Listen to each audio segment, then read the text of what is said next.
안녕하세요. 경제수학의 신태환입니다. 오늘은 드디어 대단원 첫 번째 수화 경제생활이 끝나는 날입니다. 오늘도 한번 텐션 높여서 즐겁고 신나게 알아보죠.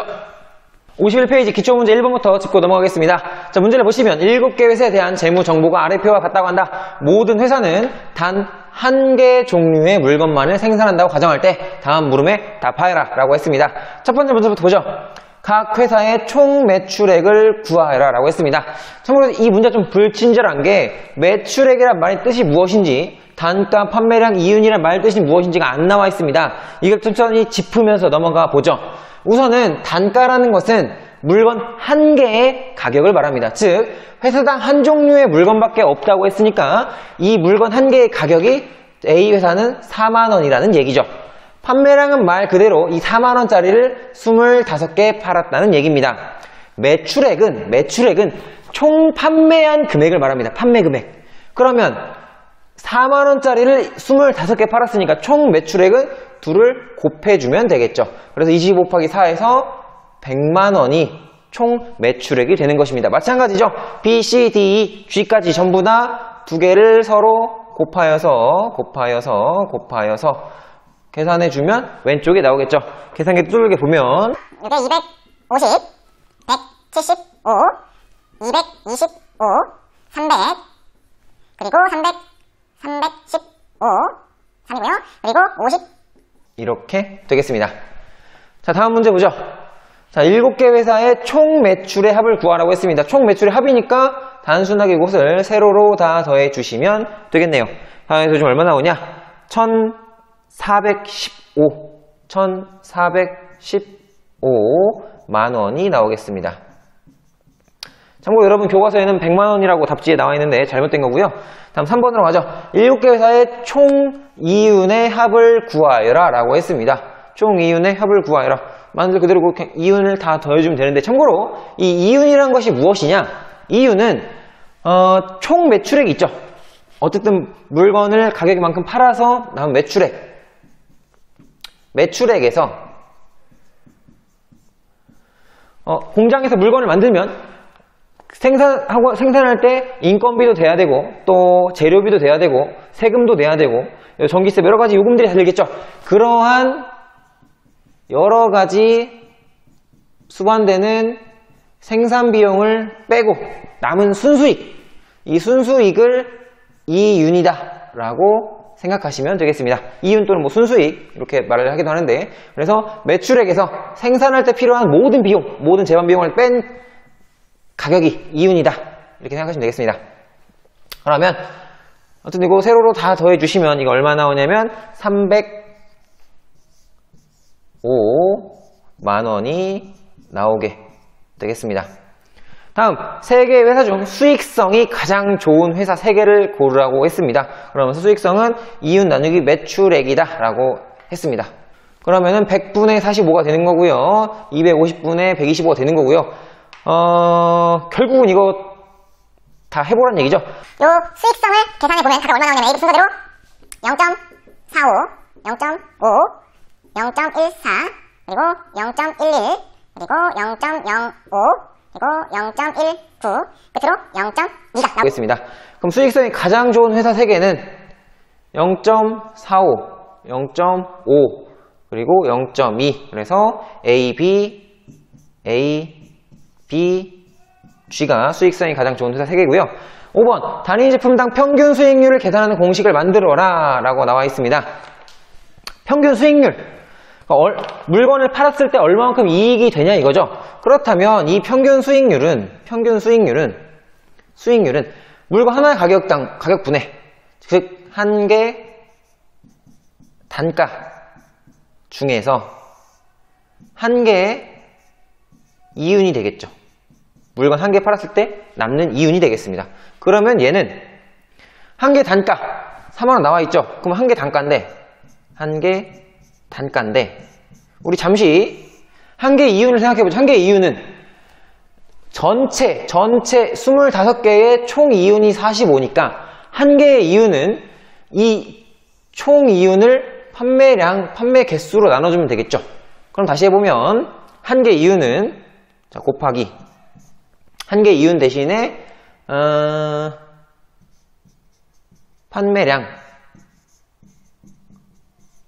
판매량 분의 이윤이 될 겁니다. 총이윤.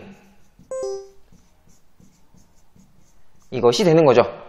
그러면 얘를 생각해 보면 결국 한 개 단가 곱하기 판매량 분의 총이윤인데 여러분 생각해보죠. 한 개 단가 곱하기 판매량, 한 개 단가 곱하기 판매량, 이게 바로 총 매출액이죠. 1번에서 구했던. 즉 이것은 총 매출분의 총 이윤으로 구할 수가 있습니다. 그런데 총 매출분의 총 이윤을 우리가 4번에서 구했죠. 즉 요 5번의 평균 수익률을 계산하는 공식은 이렇게 쓰셔도 되고 이렇게 쓰셔도 되고 이렇게 쓰셔도 됩니다.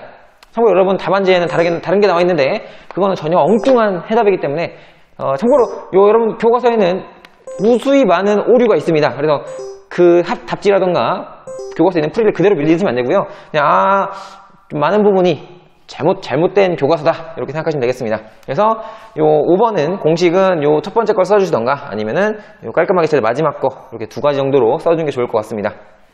그래서 단위 제품당 수익률이 가장 높은 회사와 이 회사의 단위 제품당 수익률을 각각 구하여라. 즉 이 단위 수익률 평균 수익률을 구하라는 얘기죠. 그러면 결국 이거 값이 총 매출분의 총 이윤이니까 4번에 구한 거랑 똑같습니다. 결국 이거죠. 자, 그럼 이 중에서 가장 높은 회사 누구냐? 가장 높은 회사는 여기 있습니다. B. 가장 높은 회사는 B. 이 회사의 단위 제품당 수익률 0.5. 0.5는 100분율로 하면 수익률을 구하라고 했으니까 수익률은 50%가 되겠습니다. 참고로 수익률 구하는 건 여기다 곱하기 100 해주면 되죠. 100분율로 구해주시면 되겠습니다. 다음 문제 넘어가 보죠. 다음 기초문제 2번입니다. 자, 다음 표는 대기업, 공기업, 외국계 기업, 중소기업, 신입사원의 평균 연봉입니다. 연봉을 조사한 것이다. 다음 물음에 답하여라. 2015년 기준 대기업 신입사원의 월 임금과 전체 신입사원의 월 임금의 차이를 구하여라 라고 했습니다. 구해보죠. 대기업 신입사원의 월 임금. 우선은 대기업 신입사원의 총 연봉, 평균 연봉, 그리고 전체 신입사원의 총 연봉, 평균 연봉. 이 차이는 빼주면 되겠죠. 딱 봐도 얘가 더 크니까 3,773 단위는 만원이라고 하고요. 빼기 3,048. 자, 근데 이 차이는 연봉의 차이죠. 그러면 월 임금의 차이는 이 차이를 12로 나눠주시면 되겠습니다. 숫자가 좀 복잡하기 때문에 계산기 두들겨주면 60.4166이 나옵니다. 대략. 자, 그런데 월 임금의 차이를 원 단위 이하를 벌이라고 했죠. 자, 지금 이 구한 가격은 단위가 만원입니다. 만원입니다. 그러면 60만원이죠. 그럼 60만원이니까 그 다음 이어지는 그 숫자 레벨은 60만 4,166원인 거죠. 그래서 가격의 차이는 60만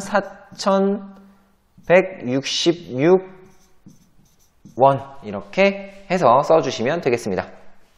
2번 2015년 기준 중소기업의 신입사원 연봉은 전체 평균의 몇 %인가? 중소기업 신입사원 2015년 평균 연봉 여기 있죠? 2,490만원은 전체 평균의 몇 %인가? 전체 3,048분의 중소기업 2,490은 차지하는 몇 %인가? 퍼센트니까 곱하기 100 해주시면 얘도 마찬가지로 숫자 복잡하니까 계산기 두들겨 보면 대략 81.69%가 나오게 되겠습니다. 이렇게 구하시면 되겠죠. 참고로 이렇게 보면은 솔직히 2014년 왜 넣어놓은 건가? 나오지도 않는데 생각도 잠깐 드네요. 다음 52번입니다. 52페이지 심화 문제 1번입니다. 다음은 통계청 홈페이지에 제시된 통계 여러분 대한민국 20년 경제 쫙 나와 있습니다. 중요하지 않은 것 같고요. 자, 숫자 위주로 보죠. 숫자 위주. 숫자에는 비해 6.5% 국토 면적이 이거에 비해 6.5% 증가하였다라고 했습니다. 국토 면적은 1949년에 93,634제곱킬로미터에서 6.5% 증가하였다면 국토 면적은 얼마인가? 라고 했네요. 구해보죠. 자, 6.5%가 증가하였다를 생각해 보겠습니다. 우리 잠깐 요거 앞서서 여러분들 혹시라도 깜빡했을까봐 다시 한번 짚고 넘어가면, 자, 예를 들어서 100에서 120이 되었다고 해보죠. 자, 이것의 비율 표현은 두 가지가 있습니다. 첫 번째, 100에서 120이 된 거니까 1.2배 되었다. 이 표현이 있고요. 또 하나는 100에서 120이 된 거니까 0.2배 늘었다 또는 증가하였다. 이 표현이 가능하겠죠. 이것을 백분율로 표현해 보면 1.2배가 되었다는 표현은 100을 곱해서 120%가 되었다. 이렇게 표현할 수도 있고, 마찬가지로 0.2배 늘었다는 백분율로 표현하면은 100을 곱해서 20% 늘었다 혹은 증가하였다, 이렇게 표현해 볼 수가 있습니다. 자, 무슨 얘기냐면 이 늘었다나 증가하였다는 표현을 여러분이 곱하기 몇 배, 배수 표현을 바꿀 때 어떤 식으로 바뀌는지 느낌이 좀 오시나요? 자, 이 감각으로 똑같이 해보면, 자, 6.5%가 증가하였습니다. 이거에서 그 얘기는 100이었던 게 100%였던 게 6.5% 증가했으니까 106.5%가 된 거죠. 퍼센트가 된 거죠. 늘은 거죠. 몇 퍼센트가 늘어난 거죠. 6.5%가. 그럼 이 얘기는 처음에 1배였던 거에서 얘는 1.065배가 된 것입니다. 자, 이렇게 생각해 보면 자, 1번에 93,634에서 93,634에서 6.5%가 증가하였다면 얘는 1.065배가 된 거죠. 그만큼 곱해주면 되겠습니다. 자, 그래서 이 곱하기 계산한 가격을 계산기 두드려 보면 얼마나 나오는가 해봤더니 얘가 99720.21 이런 값이 나오게 됩니다. 소수점 첫째자리 이하는 버린다. 그러면 요 1 버리면 0.2까지 가면 되겠죠. 두 번째, 국토 면적이 여의도 면적의 725배, 제주도 면적의 3.3배가 늘어난 것이라면 여의도와 제주도의 면적은 각각 얼마인가? 자, 계산해보면, 자, 93,634에 6.5%가 증가했으니까 이 퍼센트를 소수 표현으로 바꿔주면 0.065가 되겠죠. 증가한 양이.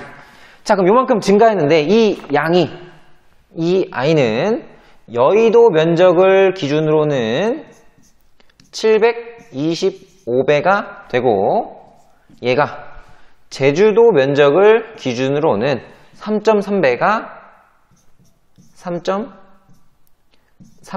되었다고 했습니다. 자, 이때 각각 여의도와 제주도의 면적을 구하라고 하는 것이죠. 구해보죠. 그러면 우리 좁을게 여기다 한번 해보죠. 여의도의 면적은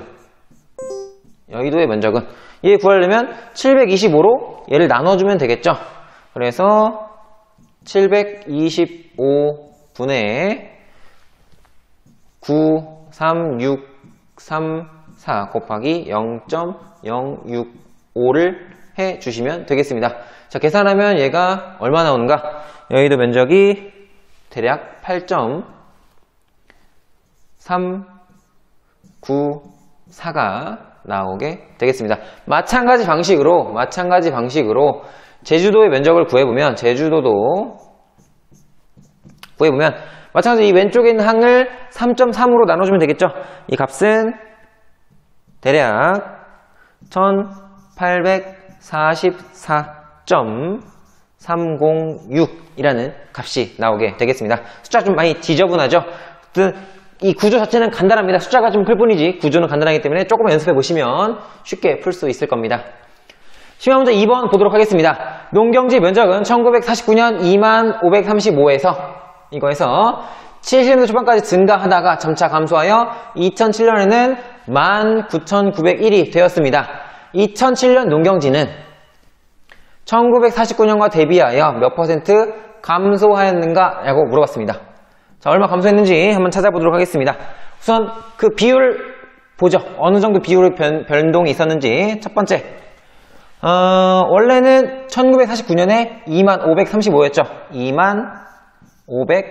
2535였습니다.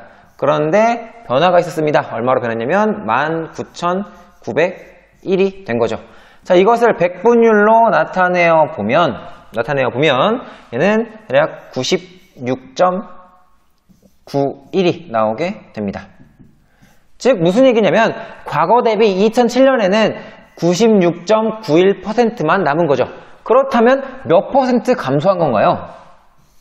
맞습니다. 자기 자신이 원래의 값이 요 이만의 값이 얘가 100%죠. 자기 자신값 1의 값인데 얘가 96.91이 된 겁니다. 그러면 100에서 96.91%가 감소한 거니까 얘 빼주면 나오는 값은 3.08%가 감소했다라고 말할 수가 있겠네요. 자, 두 번째입니다. 대지의 면적은 60년에 1205에서 2.2배 이상 증가했다고 했습니다. 증가라고 했습니다. 대지 면적은 얼마인가 구해보죠. 두 번째 보면 1205에서 2.2배가 증가했습니다. 자, 처음에 자기 자신은 1배죠.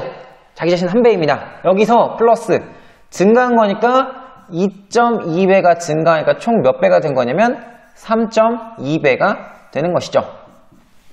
그러면 곱하기 3.2를 해주면 되겠네요. 나오는 값이 얼마냐면 3,856이 나오게 되겠습니다. 참고로 여러분 답안지에는 또 풀이가 잘못되어 있는데 분명히 2.2배가 된 게 아니라 2.2배 이상이란 말 들어가면 안 됩니다. 2.2배가 증가하였기 때문에 자기 자신에다가 2.2배를 더해주는 겁니다. 그러니까 총 3.2배가 되는 거죠. 그래서 3.2를 곱한 3,856이 우리가 구하는 면적이 되겠습니다. 다음으로 넘어가 보죠. 시간 문제 3번입니다. 자, A는 10kg, B는 12kg의 조개를 각각 했다. A와 B가 캔 조개 무게에 비에 따라 용돈 11,000원을 나누어 갖는다면 각각 얼마씩 갖는가? 우리 예전에 나왔던 B, 레, 배, 분에 대한 문제가 되겠습니다. 그러면 자, A와 B가 나누어 갖는 비율은 무게의 비라고 했습니다. 즉 10대 12가 되는 것이죠. 그 얘기는 10대 12, 2로 약분해주면 5대 6이 나오게 되는 것이네요. 자, 구해보겠습니다. 자, 용돈 11,000원이니까 A가 가져갈 돈은 11,000원 곱하기 5 더하기 6 분의 5개를 가져가겠다. 계산해 주시면 5 더하기 6은 11이니까 11과 11이 약분이 되어지겠죠. 그래서 5,000원이 되겠습니다. 마찬가지로 B도 가져가면 되는데 참고로 굳이 구하지 않더라도 11,000원을 나눠가는 건데 5,000원 가져갔으니까 B가 가져갈 돈은 6,000원이 되겠죠. 이렇게 해도 되지만 우리 지금 배우는 단계에 있으니까 조금 번거롭더라도 한번 계산 한번 하고 넘어가겠습니다. 곱하기 5 더하기 6분의 6개를 가져가서 마찬가지로 11 약분되면 1000이 남고 6 곱하니까 6,000원이다. 이렇게 되겠죠. 다음입니다. 시험 문제 4번입니다. 자, 부가세와 관련하여 역으로 계산하는 실제 현상을 살펴보자. 나는 물건을 생산하여 판매하는 판매자이다. 무슨 말일까요? 자, 내가 물건을 판매하는 판매자 입장에서 자, 어쨌든 간에 10%의 부가세를 포함하여 구매자에게 소비자 가격을 제시한다고 했습니다. 즉 소비자 가격이라는 것은 부가세 포함이라는 것이죠. 자, 10,000원짜리 소비자 가격의 물건은 자, 보시면 10,000원짜리 소비자 가격의 물건이라고 했습니다. 부가세를 포함하여 얼마인가? 그런데 보시면 소비자 가격에는 부가세가 포함되어 있다고 했죠. 그럼 부가세 포함된 가격은 이게 10,000원이라는 얘기죠. 자, 역시나 문제가 좀 오류가 있습니다. 그래서 부가세 포함된 가격이 10,000원인 거고요. 제대로 물어보고 싶었다면 부가세를 제외한 가격은 얼마라든가 혹은 부가세가 얼마냐라든가 이런 식으로 물어봤어야 되겠죠. 문제가 좀 오류가 있고요. 우리 부가세와 관련해서 도형을 통해서 부가세를 좀 잘 이해해 보도록 하겠습니다. 예를 들어 보면 부가세는 통상적으로 10%입니다. 그렇기 때문에 이렇게 보시면 하나, 둘, 셋, 넷, 다섯, 여섯, 일곱, 여덟, 아홉, 열. 자, 이렇게 된 거죠. 자, 만약에 이 전체가 과세 금액이라고 해보죠. 부가세를 아직 매기지 않은. 그러면 부가세는 물건값의 10%이기 때문에 이 중에 10분의 1만큼이, 즉 요만큼이 부가세가 포함되는 겁니다. 그러면 자, 이 전체를 포함한 가격을 지금 설명했다시피 소비자가라고 했죠. 소비자 가격. 자, 이것이 소비자 가격인데 그렇다면 부가세를 구하고 싶다면 부가세는 소비자 가격에서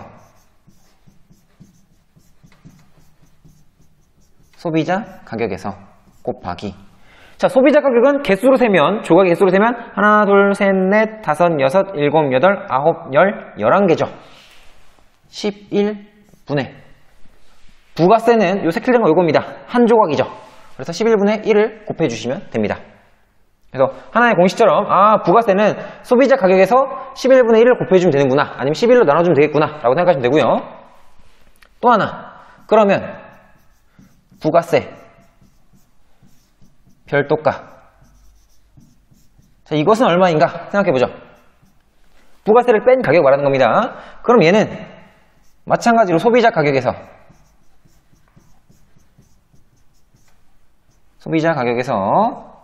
곱하기. 자, 소비자 가격은 총 11개죠. 11개 중에서 부가세는 요 한 조각입니다. 한 조각 빼주면 10조각이 되는 거죠. 자, 이렇게 구해주시면 됩니다. 그래서 부가세를 뺀 가격은 소비자 가격에서 11분의 10을 곱하고 부가세는 소비자 가격에서 11분의 1을 곱해주면 된다. 이렇게 하나의 패키지처럼 기억하고 계셔도 대부분의 어떤 부가세 관련 문제를 푸는 것은 어려움이 없겠죠. 다음으로 넘어가겠습니다. 10번 문제 5번입니다. 연도별 실질 국내 총생산과 경제 성장률이 아래 표와 같을 때 1과 2에 해당하는 실질 GDP와 경제 성장률을 구하여라 라고 했습니다. 자, 보시면 결국 1번과 2번을 구하라는 것이죠. 1번을 먼저 구하기 위해서 필요한 데이터를 봤더니 전년도에 865였는데 경제 성장률이 5.2%라고 했습니다. 자, 이 얘기는 1번부터 보면 865가 그대로였으면 100%가 유지되는 거죠. 그런데 5.2%가 증가했으니까 저 1번에 들어갈 가격은 1번에 들어가야 할 값은 865에서 곱하기 5%가 추가됐으니까 105.2%를 곱해주면 되겠죠. 그럼 이 값은 865 곱하기 퍼센트니까 소수로 바꿔주면 1.052가 되는 거겠고요. 계산해주면 얘가 나오는 값이 909.98 나오게 되겠습니다. 그래서 1번에 들어갈 값은 909.98이 되고요. 다음 2번에 들어갈 값을 생각해 보죠. 자, 2번을 보면 경제 성장률을 구하는 겁니다. 832에서 865가 되었죠. 자, 832에서 865가 된 겁니다. 그러면 이 증가는 몇 퍼센트가 된 것인가? 백분율로 나타내보면 계산하면 얘가 대략 103.96%가 나온 겁니다. 즉 2015년 16년 넘어갈 때 103.96%가 된 거죠. 그럼 그 얘기는 몇 퍼센트가 증가한 건가요? 맞습니다. 이만큼 되었다는 얘기는 증가한 값은 100을 빼준 거니까 3.96% 퍼센트가 증가한 거죠. 그래서 경제 성장률, 증가한 비율을 물어봤기 때문에 여기가 오는 값이 3.962, 동그라미 2번에 오게 되는 값이 되겠습니다. 자, 이렇게 해서 대단원이 끝이 났습니다. 정말 한 단원 끝날 동안 많이 수고하셨고요. 다음 시간에는 이자와 원리합계, 그리고 그 중에서 이율과 단리이자에 대해서 알아보겠습니다. 감사합니다.